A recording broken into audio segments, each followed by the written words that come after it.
Listhesis বা অ্যান্টেরোলিস্থেসিসে আমরা basic 4টে exercise দেখাই। আমি দেখাচ্ছি, এগুলো আপনারা বাড়িতে করতে পারেন। প্রথম হচ্ছে সোজা হয়ে শুয়ে পড়ে, চিত হয়ে শুয়ে, এটা মোটর কন্ট্রোলের অনেকটা, কোমরটা বিছানার দিকে চাপ দেওয়া এরকমভাবে। দেখতে পাচ্ছেন কোমরটা দিয়ে আমি এই কোমরের সেন্টার পোর্শনটা দিয়ে আমি বিছানাতে চাপ দিচ্ছি, দিয়ে 10 সেকেন্ডস হোল্ড, রিল্যাক্স।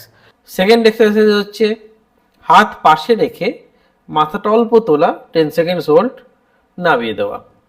আবার অল্প তুলে 1 2 3 4 5 6 7 8 9 10 নামিয়ে দেওয়া। তৃতীয় এক্সারসাইজ হচ্ছে একটি হাঁটুকে বুকের দিকে নিয়ে আসা, 10 সেকেন্ড হোল্ড করা, সেক্ষেত্রে ডান দিকের অ্যাবডোমেনটা টাইট হবে, নামিয়ে বাঁ দিকেরটা 1 2 3 4 5 6 7 8 9 10। লাস্ট এক্সারসাইজ, একদম ফাইনাল এক্সারসাইজ, সেটি হচ্ছে কিন্তু আমাদের অবলিক্সের, অর্থাৎ